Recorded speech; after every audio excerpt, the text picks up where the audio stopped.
10వ వచనం నుండి కొన్ని వచనాలు చదువుతున్నాను. బైబిల్ ఉన్న వారి ఆదికాండము 28 10వ వచనం. యాకోబు బెయేర్షెబా నుండి బయలుదేరి కానాను వైపు వెడుచు ఒక చోట చేరి గుడిముట్టినందున అక్కడ రాత్రి నిలిచిపోయి ఆ చోటి రాళ్లలో ఒకటి తీసుకొని తనకు తలగడగా చేసుకొని అక్కడ పడుకొని అప్పుడు అతను ఒక కలగనేను, అందులో ఒక నిచ్చెన భూమి మీద నిలబడి ఉండేను. దాని కూడా ఆకాశం అంటేను, దాని మీద దేవుని దూతలు దిగుచుండేవి. మరి యెహోవా దానికి పైగా నిలిచి, నీ తండ్రి అయిన అబ్రహాము దేవుడను, ఇస్సాకు దేవుడను యెహోవా, నీవు పండుకొని ఉన్న ఈ భూమిని నీవు నీ సంతానమునకు ఇచ్చెదవు. నీ సంతానము భూమి మీద లెక్కకు ఇసుక రేణువుల వలె. నీవు పడమటి తట్టును, తూర్పు తట్టును, ఉత్తరపు తట్టును, దక్షిణపు తట్టును వ్యాపించదు. భూమి యొక్క వంశములను నీ మూలముగాను నీ సంతానం మూలముగాను ఆశీర్వదింపబడింది. ఇదిగో నేను నీకు తోడై ఉండి నువ్వు వెళ్ళి ప్రతి స్థలమును నిన్ను కాపాడుచు ఈ దేశములకు నిన్ను మళ్ళా రప్పించదు. నేను నీతో చెప్పున్నది నెరవేర్చు వరకు నిన్ను విడువనని చెప్పగా యాకోబు నిద్ర తెలిసి నిశ్చయముగా యెహోవా ఈ స్థలంలో ఉన్నాడు, అది నాకు తెలియకపోయిననుకొని భయపడి, ఈ స్థలం ఎంతో భయంకరం, ఇది దేవుని మందిరమే కానీ వేరొకటి కాదు, ప్రలోభ గమని ఇదే అనుకుని తెల్లవారినప్పుడు యాకోబు లేచి తాను తలగడగా తీసుకునే రాయి తీసి దాన్ని స్తంభముగా నిలిపి దాని తల మీద నూనె పోసాను. మరియు అప్పుడు ఆ స్థలమునకు బేతేల్ అని పేరు పెట్టాను. అయితే మొదట ఊరి పేరు లూజు. 19వ వచనాన్ని నేను మళ్ళా పర్యాయం చదువుతున్నాను. మరియు యాకోబు ఆ స్థలమునకు బేతేల్ అని పేరు పెట్టాను. అయితే మొదట ఆ ఊరి పేరు లూజు. చిన్న ప్రార్థన. ప్రేమ కలిగిన మా ప్రియ పరలోకపు తండ్రి, 7 మాసాలు మీ బలమైన రెక్కలలో మమ్మల్ని భద్రపరిచి క్షేమాలు సంరక్షణ పోషకుడుగా ఉన్నారు. నూతన 8వ మాసంలోకి తీసుకొచ్చి మొదటి మా ప్రభు దినంలో ఆరాధన దినంలో మీరు మమ్మల్ని జ్ఞాపకం చేసుకున్నారు. భూమి మీద మిమ్మల్ని ఆరాధికులుగా ఏర్పాటు చేసుకున్నారు. కొద్దిమందిగా మేము నీ బాల్యతకి కూడి వచ్చినాం. ఆటల ద్వారా ఆరాధిస్తూ స్తుతిస్తూ వచ్చినాం. చదవబడే లేఖన భాగమును మీరు ఆశీర్వదించండి. మీరే మాతో మాట్లాడమని యేసుక్రీస్తు వారి ప్రశస్త నామమున స్తోత్రములు చెల్లించి ప్రార్థించుకుంటున్నాము తండ్రి, ఆమేన్. మంచిది. 19వ వచనంలో యాకోబు ఒక స్థలమునకు, దేవుడు ఆయన కలుసుకున్న స్థలమునకు బేతేల్ అని కూడా ఒక సంఖ్యాకాలం బేతేల్ పేరు పెట్టాడు. అయితే మొదట ఆ ఊరి పేరు లూజు. చాలా గంభీరమైన ఈ సత్యాలు. ఎందుకు నేను అసలు బైబిల్ ఎందుకు మనం ధ్యానం చేస్తున్నాం, ఎందుకు మనం ఆరాధనకు ముందు వాక్యాన్ని చదువుతున్నామంటే, కొరింథీయులకు రాసిన మొదటి పత్రిక 10వ అధ్యాయం 11వ వచనం అనుకుంటున్నాను. యుగాంతమందున్న మనకు ఈ సంగతులు దృష్టాంతములుగా వారికి సంభవించి యుగాంతమందున్న మనకు బుద్ధి కలుగుటకై వ్రాయబడెను. బుద్ధి కలుగుటకై మనకు దేవుని బిడ్డలైన మనము మంచి బుద్ధి,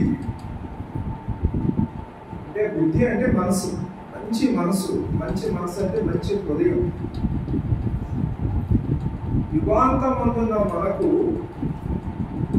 అసలు మానవుని బుద్ధి చాలా చాలా చెడ్డ బుద్ధి. కాకి చెడ్డదంటాం కానీ అది ఎంతో కొత్త.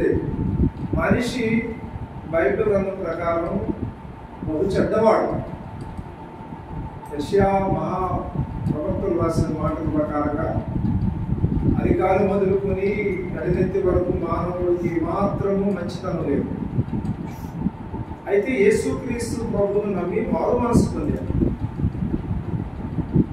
ప్రభు మనం కలుసుకున్నాక, మనం ఎదిగినాక, సత్యాన్ని మనం గ్రహించినాక మనసు మార్చుకున్నాం, స్వభావం మారిపోయింది. కానీ దేవుని బిడ్డలను అప్పుడప్పుడు ఆ దుష్టుడు లేదా సాతాను వాడు వచ్చి అప్పుడప్పుడు డోరు కొట్టి ఆడుతుంటాడు. మన వాళ్ళు ముగ్గులు వేసుకుంటారు, పాపం మనకు తెలియదు. వాడు వచ్చి ఇది మన ఇల్లు అనుకుని వెళ్ళిపోతాడు. వాడికి వాళ్ళే వరడం. ఏ ఇంటికైతే ముగ్గు లేదో అనగా రక్షింపబడిన వారిని ఒక్కొక్కసారి వాడు వచ్చి పాత స్నేహితుడు, పాత కాపురం చేసిన వాడు కనుక వచ్చి శరీరాన్ని తాగుతూ ఉంటాడు అప్పుడు. కనుక ఆ బుద్ధి మనకి ఎంత వాక్యం చదువుతుంటే అంత పవిత్రత, అంత పరిశుద్ధపరుచుకుంటూ ఉండాలి. అందుకే అవన్నీ రాసి పెట్టాడు. పాత నిబంధనలో ఉన్న నిగూఢమైన సత్యాలు మనం ధ్యానించి దేవుని యొక్క స్వభావము, గుణలక్షణాలు చూడటానికి మనకు రాశాడు. ఈ దినం ఆరాధనలో చదవబడిన వాక్యంలో ఒక మహాభక్తుడు యాకోబు గురించి ఒక మాట మీరు జ్ఞాపకం చేసుకొని మనం ప్రభువును ఆరాధిద్దాం.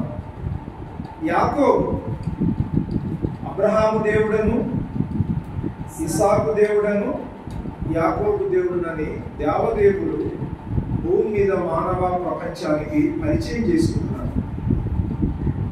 ఆయన ఎవరో మానవుడికి తెలియదు. కారణము ఆయన ఎన్నడూ ఎవరు చూడలేదు, ఎవరు కనుగొనలేదు. దేవుడే తాను బయలుపరుచుకుంటూ తన బిడ్డల ద్వారా, తన భక్తుల ద్వారా, తన జనాంగము ద్వారా భూమి మీద తన గొప్పతనాన్ని చాటుకుంటున్నాడు.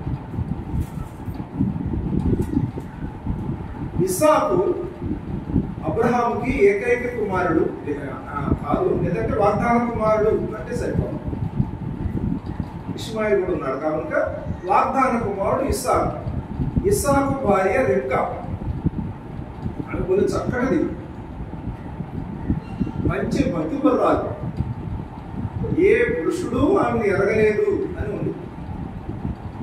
ఆమె ఇస్సాకు ద్వారా వివాహమైన 20 సంవత్సరాల వరకు పిల్లలు లేరు. కొట్రాలు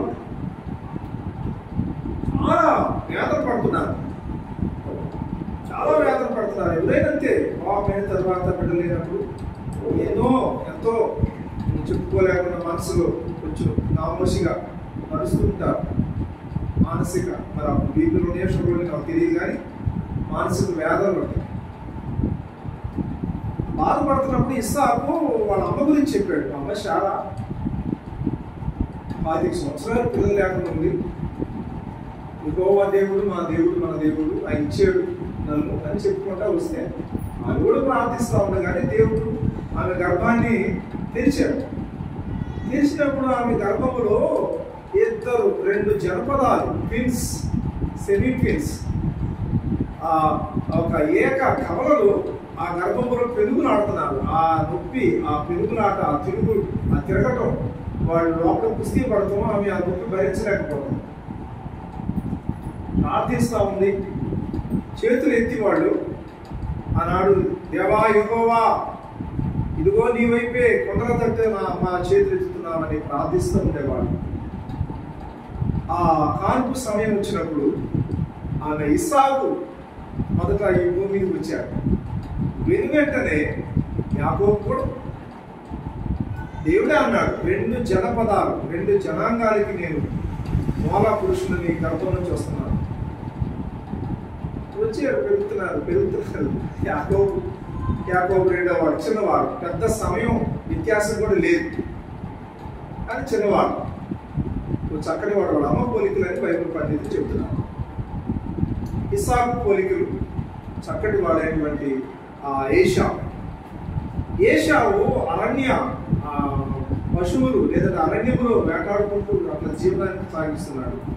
యాకోబు తన తల్లి కొమ్ము కొట్టుకుని ఇంట్లోనే అనగా గుడారం, ఇల్లు అనగా వాడు గుడారాలే. పాత నిబంధనలో దాదాపుగా గుడారంలోనే వాడు నివాసం చేస్తూ వచ్చాడు. వయసు వచ్చేసింది ఇద్దరికి. తండ్రి వృద్ధుడైపోయాడు ఇస్సాకు. మంద దృష్టి కలిగింది, ఇక చూపు పోయింది. దాదాపు తనకు తెలుస్తుంది చనిపోయే గడియలు సమీపిస్తున్నాయి, నేను చనిపోతాననుకున్నాడు మనసులో. ఆ భక్తుడు మహాభక్తుడు ఆయన పెద్ద కుమారుడు పిలిచాడు, ఏశావు అన్నాడు. ఏంటైనా చిత్తగించమన్నాడు అండి. అసలు ఎంత తల్లిదండ్రుల సంభాషణ ఎంత బాగుందో. ఒక రాజు సేవకుడు లాగా, రే నేను ఇక చనిపోతాను రా. ఇప్పుడు నాయన చనిపోతాను, చనిపోయే ముందు నేను ఆశీర్వదిస్తాను. నాకు ఒక మంచి భోజనం వేటాడి చక్కటి మాంసాహారాన్ని నాకు సిద్ధపరచురా, త్వరగా ఈ వేళ నువ్వు నాకు చెయ్యి మధ్యాహ్నం కన్నా. ఇట్లా మాట్లాడుకుంటూ ఉండగానే ఈ పక్కన ఉన్నటువంటి గుడారంలో ఉన్నటువంటి రిపుక తల్లి ఆ మాటలు విన్నాడు. ఆ పెద్దోడు వేట కోసం వెళ్ళిపోయాడు, పంటలోకి వెళ్ళిపోయాడు. చిన్న కొడుకున్నటువంటి యాకోబుని పిలుచుకొని, మీ నాన్న ఇలాగ అన్నాడు, నువ్వు త్వరగా వెళ్ళిపోయి మేకలు తీసుకున్నా, త్వరగా శుభ్రం కట్ చేసి ఒడ్డు పెడతాను, త్వరగా చెబుతున్నాను అని అంటే వాళ్ళిద్దరి మధ్య కాస్త ఘర్షణ జరిగింది. వద్దమ్మా, నేను నా అన్నయ్య తాలూకా ఇది శరీరం ఎంట్రుకలతో ఉంటుంది కదా, ఎలాగా ఇవన్నీ ఎట్లాగా అంటే, లేదు నీకెందుకు నేను సిద్ధం చేస్తాను అని చెప్పి సిద్ధపరిచిందండి. తల్లి సిద్ధపరిచి భోజనం చేసి అంతా చక్కగా వంట చేసి వాడికి ఇచ్చి వాడిని నెట్టింది, తోలింది లోపల. ఆ గుడారంలోకి వెళ్ళిపోయాడు. అలికిడి గమనించినటువంటి ఇస్సాకు మంద దృష్టి వెళ్ళినవాడు, ఎవరో అన్నాడు. నానా ఏంట్రా స్వరం చూస్తే యాకోబులా ఉంది. కాదు నాన్న, నేను ఏశావునే అన్నాడు. దగ్గరికి రా అన్నాడు. దగ్గరకు వచ్చుకొని తడుచుకుని చూసుకున్నాడు. ఆ ఇంటికి దొరుకుతుంది, సంతోషపడ్డాడు. స్వరం యాకోబులా ఉంది, తడికి చూస్తుంటే ఏశావులాగా ఉన్నాడే. సరే భోజనం ఇవ్వరా అన్నాడు. భోజనం చేసుకున్నాడు. భోజనం చేసి ఆశీర్వదించాడు. ఆడు ప్లేట్లో గ్లాసులు కొట్టుకుని మళ్ళీ గుడారంలోకి వచ్చాడు. కొంత సమయానికి ఆ పెద్దోడు వచ్చాడు. ఆడు కూడా చేసుకున్నాడు. వాడు ఎంత చేసాడు మరి నానా వచ్చాను, కలిసిపోయాడు. పాపం పక్క అయిపోయాడు, చెవులు పడుతుంది, అన్న తినకుండా లేట్ అయిపోయాడు. వచ్చాడు. ఏంట్రా నువ్వు ఇప్పుడు వచ్చావు, ఉందా వచ్చి నువ్వు కదా అన్నాడు. నేను కాదు అన్నాడు.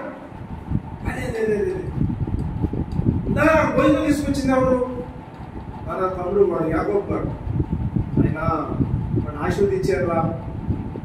అవునా, వాడిని ఆశీర్వదించేసాను రా. ఒక్క ఆశీర్వాదం కూడా లేదు నాన్న. లేదు వస్తుంది, పని చేశాడు విన్నాను అని ఇక మండిపోతున్నాడు. అటు పోయి కర్ర ఏం తీసుకున్నాడు ఏమో నాకు మొత్తాన్ని. వాడు ఏమో తిరుగుతున్నాడు.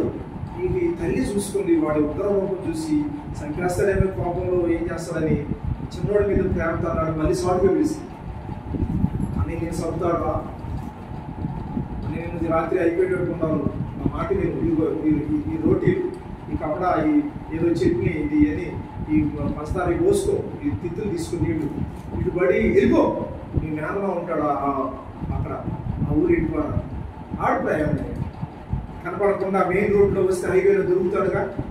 లూప్ లైన్ అనమాట, దాని సర్వీస్ లైన్ లా కూడా అంటారు. దాన్ని ఆ లూప్ లైన్లో పడి వెళ్తున్నాడండి. షార్ట్ కట్లో అరణ్యంలో పడి కొండల మీద వెళ్తున్నాడు.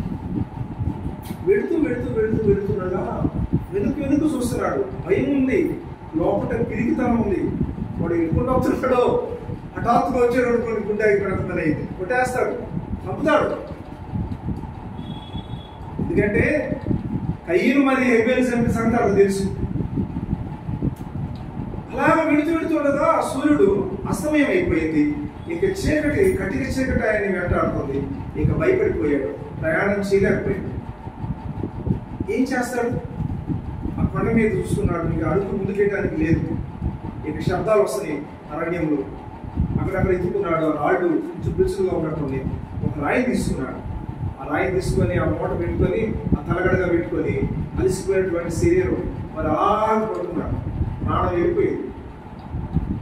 ఆ నిద్రలో ఆ రాత్రి రాత్రి సాక్షాత్తు దేవదేవుడే యాకోబును దర్శించినట్టుగా చరిత్రలో ఉంటాయి. ఆ కలలో, ఆ నిద్రలో, ఆ దర్శనం ఆకాశం నుండి భూమి మీదకి ఒక నిచ్చెన వేసేసాడు దేవుడు. ఆ నిచ్చెన తీక్షణంగా చూస్తున్నాడు, దగ్గరగా క్లోజప్ లో చూస్తున్నాడు. అబ్బా ఎంత ఈస్ట్మన్ కలర్. ఆ దూతలు ఎక్కుతున్నాయి, కొన్ని నిచ్చెన పక్కగా నుంచి కొన్ని దూతలు దిగుతూ ఉన్నాయి. ఒకవైపు నుంచి లెఫ్ట్ లో, అంటే మన ఇండియా సిస్టమ్ లో ఎడం చేతి వైపు నుంచి ఎక్కుతూ ఉన్నాయి, కుడి చేతి వైపు నుంచి దిగుతూ ఉన్నాయి, ఎక్కుతూ ఉన్నాయి. ఇదంతా తెల్లవారిపోతుంది. ఇక్కడ ఎంత సమయాన్ని చూశాడు. ఆ నిచ్చెన యొక్క చివరి కొమ్మల మీద, చివరి కొన మీద సాక్షాత్తు దేవుని దూత ఆ యాకోబుతో మాట్లాడతాం. ఇక్కడికి ఎక్కిరమ్ము, ఇక్కడికి నువ్వు కూడా ఎక్కిరమ్ము. తిరిగి వచ్చింది, తెల్లారిపోయింది. తుళ్ళిపడేసాడు, భయపడిపోయాడు. రాత్రంతా చూసినటువంటి కలకి శరీరము గగురు పడొచ్చింది, తుళ్ళిపడిపోయాడు. చూసుకుంటే సంచి రాయ ఉంది. ఏం చేయాలి? ఇది దేవుని మందిరము తప్ప మరొకటి కానే కాదు. నన్ను దేవుడు దర్శించడము, నేను తిరిగి ఎక్కడ పడుకున్నాను, ఇది పరలోకపు గవిని. లేచాడు, ఆ రాయిని నిలుపుకున్నాడు, తెచ్చిన సంచిలో ఉన్న గుడితో నూనె పోసుకున్నాడు, దేవుని ఆరాధన చేసుకున్నాడు. ఆయనే పెట్టుకున్నాడు పేరు. ఈ ప్రదేశము బేతేలు, దేవుని మందిరము. మొదట దాని పేరు లూజు అని. లూజు అన్న పట్టణం, ఊరిలో, గ్రామములో, ఆ కొండ మీద, ఆ మార్గములో, ప్రయాణములో, మార్గ మధ్యములో సాక్షాత్తు దేవుడే ఆయన కలుసుకున్నాడు. ఆయన ఎట్లా కలుసుకున్నాడు? నిశ్చలగా కలుసుకున్నాడు. ఆ బండ కొద్ది లక్షణ పత్రికలో చూస్తే ఆ బండ యేసుక్రీస్తు ప్రభువే. రాత్రి చాలా నెమ్మదిగా శరీరాన్ని మడిచిపోయి అసలు ఎట్లా పడుకున్నాడో అట్లాగే లేచాడు. అలసి నెమ్మది లేని ఆ హృదయంలో పాప భయం, ఆ మరణ భయము వెంటాడుతున్నటువంటి యాకోబును దేవదేవుడు నిచ్చెన రూపంలో కలుసుకున్నాడు. ఆ నిచ్చెన ప్రభు అయిన యేసుక్రీస్తే. యోహాను సువార్తలో ఉంది కదా, యోహాను సువార్త చదువుదాం. ఒక రెఫరెన్స్ మీకు చూపిస్తాను.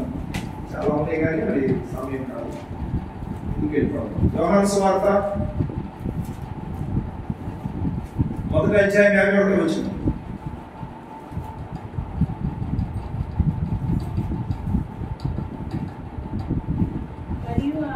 మరియు ఆయన ఆకాశము తెరవబడి మనిషి కుమారుని పైగా ఎక్కుటయు దిగుటయు మీరు చూచెదరు. ఇది నిశ్చయము. మనిషి కుమారుని పైన, ఆ మనిషి కుమారుడే నిచ్చెన. ఆకాశమునకు భూమిని కలిపేటువంటి ఒక నిచ్చెన, అది యేసుక్రీస్తు ప్రభువే. పరలోకమునకు ఎక్కిపోవలసిన వాడు నిచ్చెన దగ్గరకు రావాలి. ఆయన దిగి వచ్చిన వాడు మానవుల కొరకై పరలోకము నుండి 3వ ఆకాశమునకు పైన నివసించేవాడు. యెషయా భక్తుడు చెప్పినట్లుగా ఎవరు సమీపింపరాని తేజస్సులో ఆయన మాత్రమే వసించేవాడు. దూతలు సైతము అంత దూరములో నిలిచి అవి కప్పుకొని సూర్యకలతో ఆయన ఆరాధించబడే దేవుడు భూమి మీద ఒక నిచ్చెనలాగా వచ్చాడు. ఆయన నిచ్చెన యేసుక్రీస్తు ప్రభు శిలువలో ఆయన శరీరము చెక్కుముకి నాగేటి సాడవలే నిచ్చెనలాగా దున్నబడిందండి. గంటలుగా పట్టబడ్డారు. ఆయన శరీరము ముక్కలుగా చేశారు. నా ఎముకలు ఇరిగిపోయినట్టుగా ఎముకలు ఎరగలేదు, శరీరము మొత్తము నాగేటి సాడవలే దున్నబడిపోయి. యేసుక్రీస్తు ప్రభు నిచ్చెన లాంటి వాడు. ఆ దూతలు దేవుని బిడ్డలే. బైబిల్ చెబుతుంది. తీతు ఎవరని అడిగితే పౌలు అన్నాడు, సంఘములకు దూతలని చెప్పండి. మీరు దూతలు, మీరు వాయువులు, మీరు పత్రికలు, మీరే దూతలు. రేపు మనము రక్షకుడు భూమి మీదకి అవతారముగా గగనము శీర్చుకుని వచ్చినప్పుడు దేవుని బిడ్డలు ఆయన మీదుగా ఎక్కి వెళ్ళబోతున్నారు. ఆయన నిచ్చెన లాంటి వాడైపోయాడు. బేతేలులో నిచ్చెన, క్షమించండి, లూజులో నిచ్చెన పడిపోయింది ఆ రాత్రి. మానవుడు లూజ్ అండి. ఎంత అసలు మనసు ఎంత చెడ్డదంటే ఆరిట్లాడుతూ ఉంటుందండి. ఈ లోకంలో మానవ దృష్టి, మానవ ఆలోచనలు. ఒకసారి ఒక ఆయన, ఒక లెక్చరర్ మా ఇక్కడే డిజైన్ చేశాను, మాస్టర్ గారు ఉన్నాడు, పేరు కానీ ఇప్పటికి ఉన్నాడు పెద్ద ఆయన.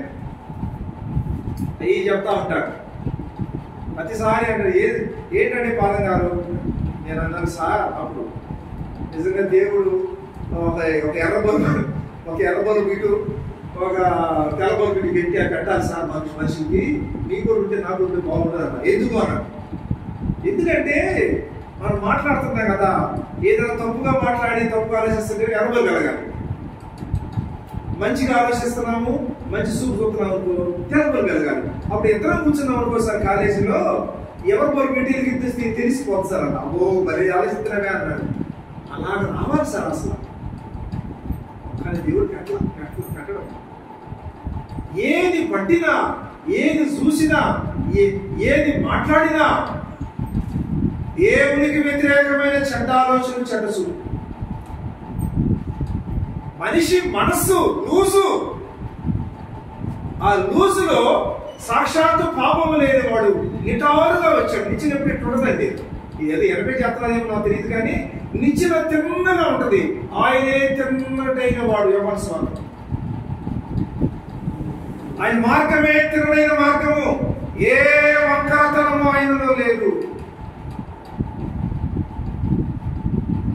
దేవుడైన యెహోవానే యాకోబు గురించి మాట్లాడాడు. చదువుతారండి సంఖ్యాకాండము 23వ అధ్యాయము, 23 పేజీ, 23వ అధ్యాయము 21వ వచనం, 23, 21.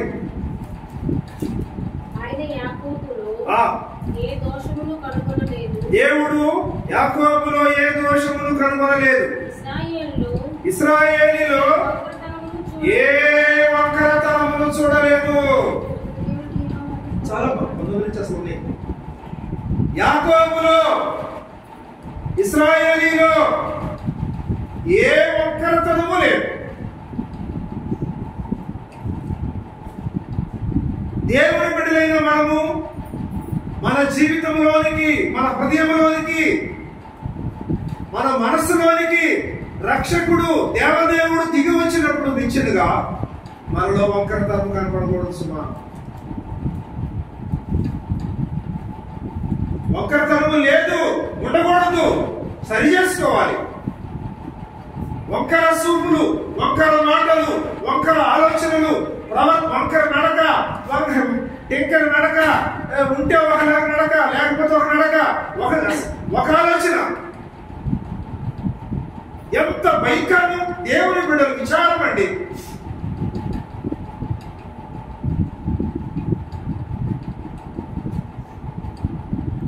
అది ఎక్కువ చెప్పలేదు.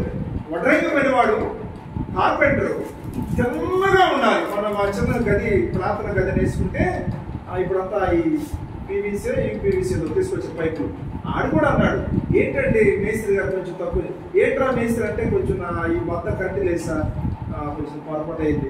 తెల్లగా లేకపోవడం, ఇంకొక 1/2 ఇంచ్ గోడ బాల్ కొట్టి సెట్ చేసి. తెల్లగా లేదు, తెల్లగా లేకపోతే అది సెట్ అవుతుంది. 100 వార ఎంటుకంత వార ఉన్నా కూడా అది సెట్ అవ్వదు. వంకరతనము దేవుని యొక్క సన్నిధిలో పనికిరాదు. ఇశ్రాయేలీలో అసలు దేవుడు అన్నాడు, యాకోబు, నువ్వు ఇక యాకోబు కాదు, నీ పేరు మార్చేస్తున్నారా, నువ్వు ఇశ్రాయేలు. ఇశ్రాయేలే ఒక దేశము, ఇశ్రాయేలు ఒక జనాంగము, భూమి మీద ప్రపంచము అబ్బురపరిచే జనాంగం అయ్యారు. నేడు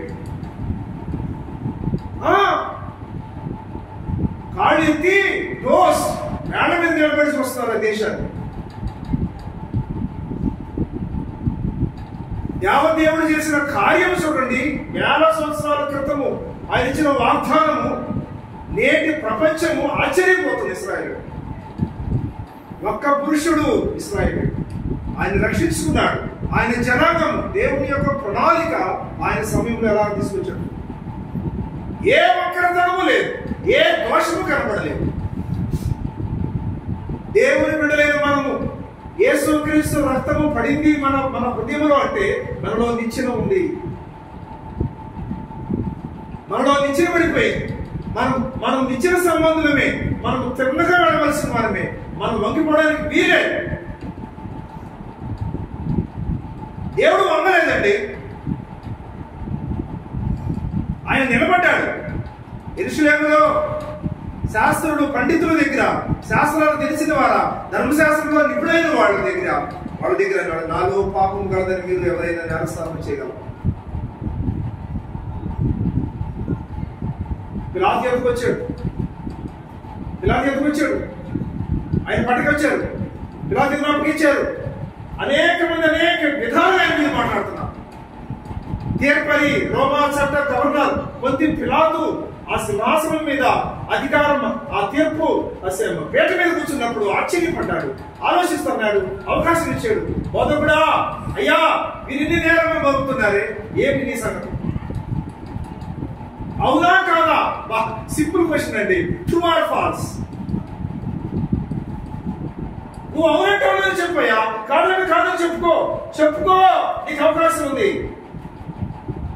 యేసుక్రీస్తు ప్రభు భూమి మీద ఆయన మాట్లాడలేదు. పిలాతు అందుకు ఆశ్చర్యపడ్డాడు. ఆయన దిగి వచ్చి ప్రభు వారి మీద చేతులేసి ఆయన ఈ కట్టెని తీసి లోపల తీసుకెళ్ళాడు.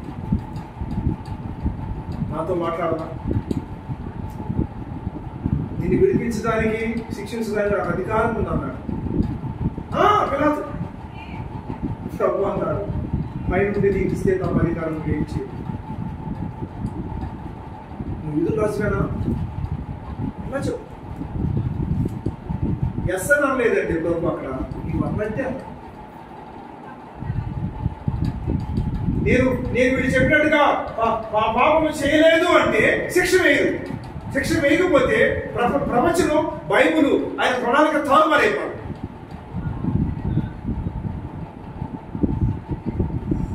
నేను చేశాను అంటే అది అంగీకరించాడట. మరి అక్కడ సెంటర్లో ఏమన్నాడు? నాలో పాపం లేదని చెప్పాడు కదా నిన్నే. ఆయన మౌనం అయిపోయాడు. ఆయన సిలువులు కేసారు. అలా ఎక్కువ అవుతుంది, వాడి కేకలే కలిసినాయి, వాడి చేతులు ఎత్తారు. చివరిగా ఆయన అన్నాడు, ఎవరు కావాలి ఈ పండుగ, ఈ పస్కా, ఈ శుభదినమున మనకు ఆనవాయితీ ఆగస్టు 15 లాగా ఒకరు విడిపిస్తాను. ఎవరిని? బరబ్బా కావాలా?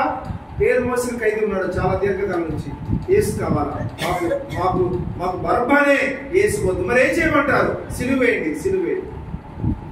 యేసు ప్రభు సిలువుకు అప్పగించారు. సిలువు తీసుకెళ్ళి సిలువు మీద ఆయన వంగిపోయాడు. ఈ పాపం ఎనగని యేసు ప్రభు మానవాళి కొరకై తలవాంచెను వంగిపోయాడు. మొదలరా మానవ పాప పరిహారం కొరకై రక్షకుడు సిలువులో ఆ యొక్క గొల్గొతా కపాలము పుర్యాకారం కలిగిన పర్వతం మీద ఆ మిట్ట మధ్యాహ్నం ఆ 6 గంటలు ఆయన వంగిపోయాడు. ఆయన వంగిపోవడం చూసి భూమి ఆకాశము చీకటి. ఆ దేశమంతటా సమానమే మధ్యాహ్నం మొదలుకొని 3 గంటల వరకు చీకటి. రక్షకుడు వంగిపోయాడు. ఆయన పాపం చేశాడు. ఒక దొంగ అన్నాడు, ఈయన ఏ నేరము చేయడు, ఈయన ఏ తప్పిదము చేయడు. ఆ బందోబస్తు, ఆ డ్యూటీలో అప్పగించిన శతాధిపతి ఉదయం 9 గంటల నుంచి 3 గంటల వరకు పరిశీలించి 3 గంటల తరువాత ఆయన ఒక స్టేట్మెంట్ రాశాడు. అక్కడ ఇచ్చాడు, ఈయన నిజముగా దేవుని కుమారుడు, నీతిమంతుడు. యేసుక్రీస్తు ప్రభు నిచ్చినాడు, మన హృదయంలోకి వచ్చాడు. లోకానికి ఎక్కి వెళ్ళవలసిన వాళ్ళమైనా ఆయన వచ్చిన మన లోకాన్ని విడిచిన నిబ్బరముగా ఆయన మీద ఎక్కి వెళ్ళిపోతాడు. అయితే మనలో ఏ దోషం ఆయన కనబడుతున్నాడు? మనం ఎన్ని పర్యాయాలు దొరికిపోతున్నాం, పొంగుతున్నాం. ఒక స్త్రీ బైబిల్ గ్రంథంలో ఉన్నదండి, చూద్దాం. లోకాసు వార్తలో ఉంది. ఒక ఆమె చదువుతారండి. లోకాసు వార్త 13వ అధ్యాయంలో కనపడుతుంది. చాలా 3 అంశాలు ఉన్నాయి, కానీ ఒక ఆమె చూపిస్తాను. ఎన్ని గంటలు?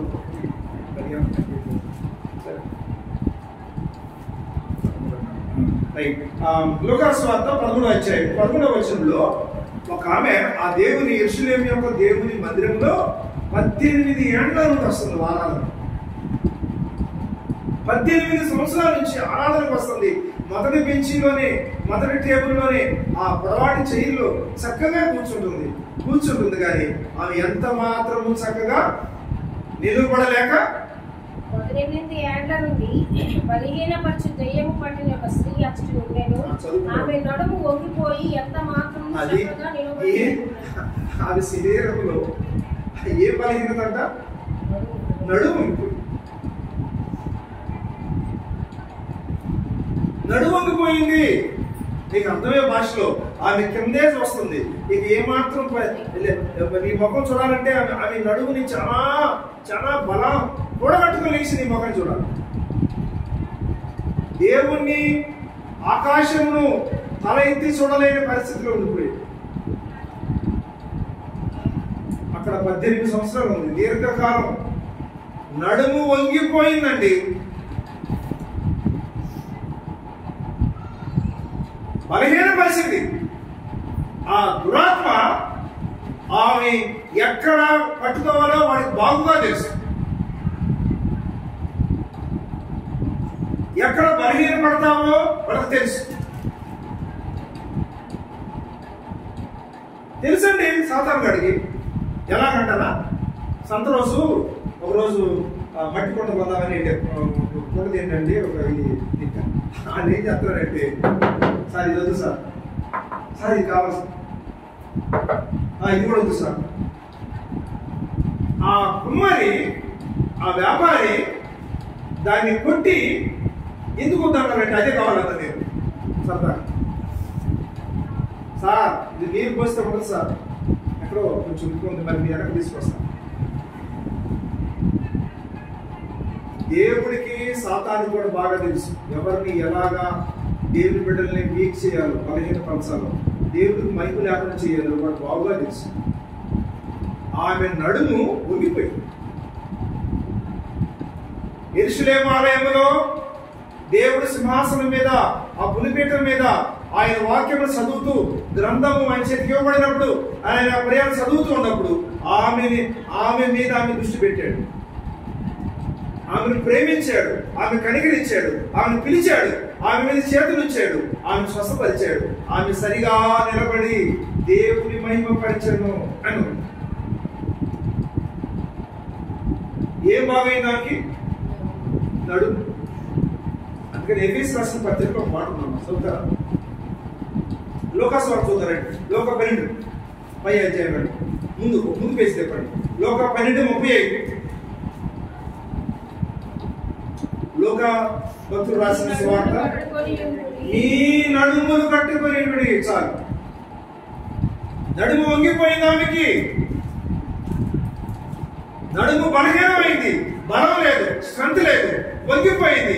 వయసును బట్టి, ఆయా పరిస్థితులను బట్టి ఆమె ఆరాధనకు వస్తుంది, దేవుని మందిరంలోకి వస్తుంది, దేవుని ఆలయం విడిచిపెట్టలేదు. కానీ ఆ ముందంటున్నాడు, మీ నడుములు కట్టుకోనండి, మీ దీపాలు వెలగండి, మీ నడుములు కట్టుకోండి.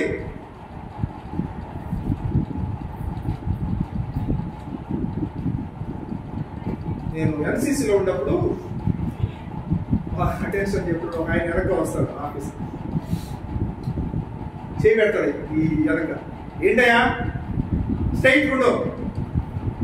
మేము ఆయన ఏం చేస్తారని అట్లా ఉండకూడదు, చాలా స్ట్రైట్ ఉండాలి, బెల్ట్ టైట్ గా పెట్టండి, షూ ఎక్కడ తేడా ఉండకూడదు, మీకు మంచిగా ఉండాలి అని. అట్లా నిజమే, చెప్పినే వాస్తవం. నడుము కడితే మీకు బాగుంటుంది, బెల్ట్ టైట్ గా పెట్టండి. అటెన్షన్లు ఎలా ఉండాలంటే పాము వచ్చినా కూడా వెళ్ళిపోవాలి మిమ్మల్ని చూసి. మీరు అలాగా అంటే నేను చెప్తున్నటువంటి కొన్ని చాలా వరకు వాస్తవాలు. బైబిల్ చెప్తుంది మీ నడుము కట్టుకోండి అంటే ఏంటి? ఏం పెట్టి కట్టుకోవాలి? ఈ ఎడగడికి మొదటి పేతురు రాసిన పత్రిక మొదటి అధ్యాయం 11వ వచనం. కొత్తగా వెళ్తాం ముందుకి. పేతురు రాసిన మొదటి పత్రిక మొదటి అధ్యాయం 11వ వచనం. కాబట్టి ఏ నడుము? మీ మనస్సు నిబ్బరమైన బుద్ధి. చాలు. మన బుద్ధి మంచిది కాదు.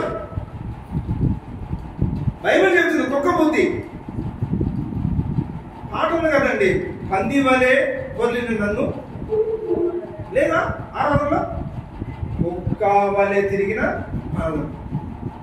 కుక్క వాంతి చేసుకొని, మీరు చూడలేదు కాబట్టి నేను చూశానండి. ఇక్కడ మా నాన్న కుక్కలు వేస్తుంది. అప్పట్లో ఈ కరెంట్ లేదు ఏది కదా, అవి ఏంటో తిని కప్పుతాయి. మళ్ళీ కొద్దిసేపు వెళ్ళిన తర్వాత ఇంకా మళ్ళీ తిప్పుతుంది. ఆశ్చర్యం అసలు. బైబిల్ గురించి చదివినప్పుడు నాకు అదే జ్ఞాపకం వచ్చింది. నా మనసుకు అదే దేవుడు తీసుకొచ్చింది. ఆహా, లోకంలో ఉన్నప్పుడు ఒకప్పుడు అసహించుకున్నాం, అది పాపము, అది మంచిది కాదు, వదిలేసాం. క్రీస్తు మనలోకి వచ్చాడు, మనలో నిచ్చెన దిగింది, ఇక మనం వంగడానికి వీల్లేదు. నిబ్బరమైన బుద్ధి లేక మనస్సు అనే నడుము కట్టుకోండి. ఈ నడుము కాదు. మనస్సు వంగిపోతుంది చూసిన వెంటనే, ఇంకా వెళ్ళిన వెంటనే రకరకాలుగా మనసు, కొన్ని వస్తువులు, కొన్ని ఆభరణాలు, కొన్ని బట్టలు, కొన్ని హోమ్నెట్స్, కొన్ని ఏంటో వస్తాయి వీధిలో. చూసిన వెంటనే వ్యక్తులను, ఇంకా సినిమాలు, ఇంకేంటో మనస్సు ఏదో పడుతున్నారు, మల్లగొల్పబడుతున్నారు. మీ మనస్సు అనే నడుము కట్టుకోండి. అలా కట్టుకుంటారు ఎట్లాగా? ఎఫెసీయులకు రాసిన పత్రిక 6:14. ఎఫెసీయులకు రాసిన పత్రిక 6వ అధ్యాయము 14వ వచనం. ఎలాగనగా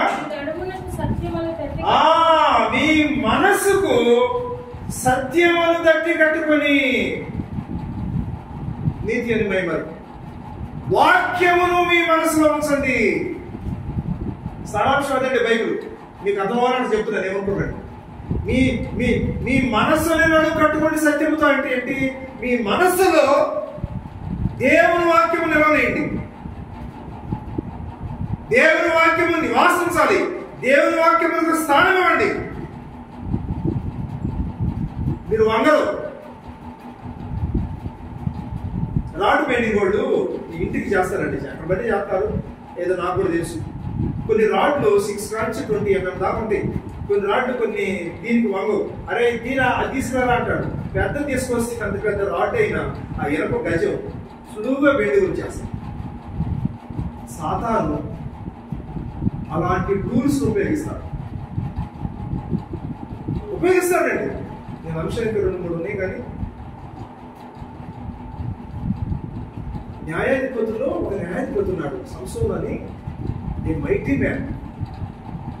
భూమి మీద చరిత్రలో నేటికి ఎవరు లేరు ఆయనంత బలాఢ్యుడు, ఇశ్రాయేలీయుడు.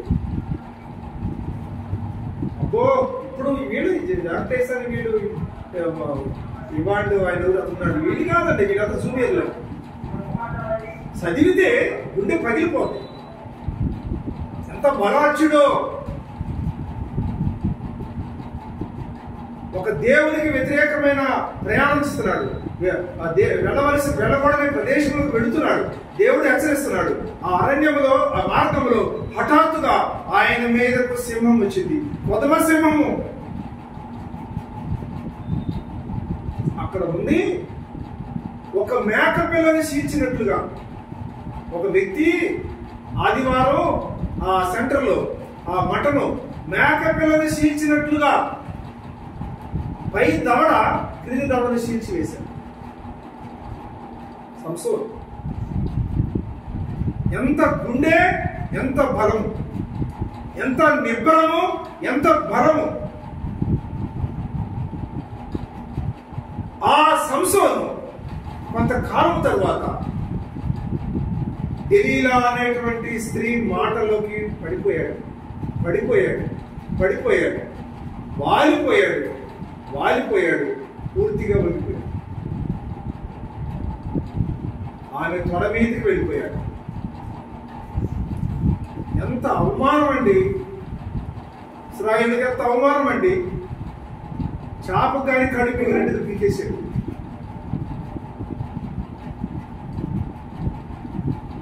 బలాఢ్యుడు, యెహోవాయ బలం కలిగిన వాడు, నాజీరు చేయబలిగిన వాడు, ద్రాక్షారసమైన పానమైన ముట్టని ఆ తల్లి, దేవుని కొరకై ప్రత్యేకపరచబడిన వాడు, వంగడానికి వీళ్ళే దేవుడు రాయించాడు అన్నమాట. ఒక స్త్రీ లోనుడు, ఒక స్త్రీ బలహీనతలోకి తన బలాన్ని కోరుకున్నాడు. ఓడిపోతున్నారు. తద్వారా ఎవరికి? దేవునికి అవమానము, నీకు భయంకరమైన అవమానం. అసలు ఆయన అందుడైపోయినాకంటే అది ఇంకా సమయం కాదు కానీ ఆరాధన అసలు హేళన చేశారండి వాళ్ళు. హేళన చేశారు. అతను ముందు వచ్చి నాట్యం ఆడారు. ఏదో సామెత ఉందిలేండి సైకాలజీలో. పిల్లి గుడ్డిదైపోయిందంట, ఎలుకొచ్చి నాట్యం ఆడుతుందంట దాని ముందు. ఎందుకు? గుర్తించలేకపోతున్నాడు. నీ దేవుడు ఎవరు? చివరికి బానిసత్వంలోనికి చాలా చాలా హేళమైన పనులు చేయమన్నారు. ఎంత బలాఢ్యుడు! దేశాలలో పేరు మసిన వాడు వంగిపోయాడు. తద్వారా శాపాలు వచ్చింది ప్రజలు. బేతేల్ దేవుని మందిరము, నీవు దేవుని మందిరం, నేను దేవుని మందిరం. పిల్లరా, పరిశుద్ధుడు నివాసించే స్థలము మన శరీరం, మన హృదయం. మర్చిపోవద్దు. ఒకప్పుడు లూజు అయితే ఒక రాత్రి మనల్ని దేవుని మందిరముగా చేసుకున్నాడు. మనం దేవుని మందిరం, మనం బేతేల్. ఇది ఆరాధన మందిరం, ఒక స్థలం కావాలి అందరూ కూర్చోడానికి. కానీ ఇది కాదు ప్రాముఖ్యమైంది. దీనికంటే ప్రాముఖ్యమైంది ఈ దేహమే దేవుని మందిరం. మీ దేహము దేవుని మందిరం అని మీరు ఎరుగురా? దేవుని ఆలయం అని మీకు తెలియదా?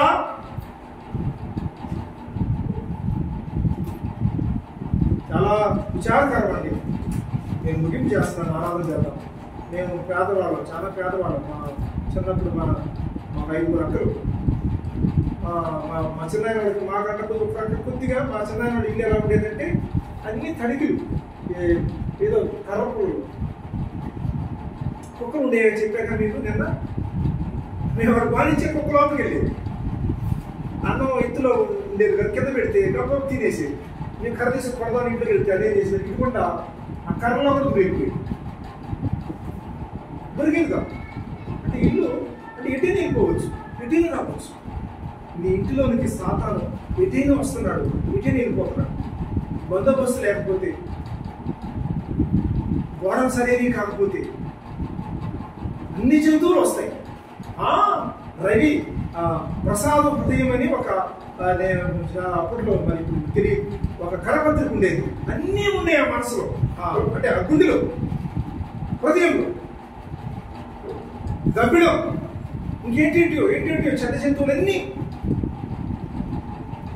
యేసుక్రీస్తు ప్రభు వెలుగు, సిలువ శక్తి, పునరుద్ధార శక్తిని ఆశ్రయించినప్పుడు నీవు వంగటానికి లేదు, ఇంకేం రావడానికి వీల్లేదు.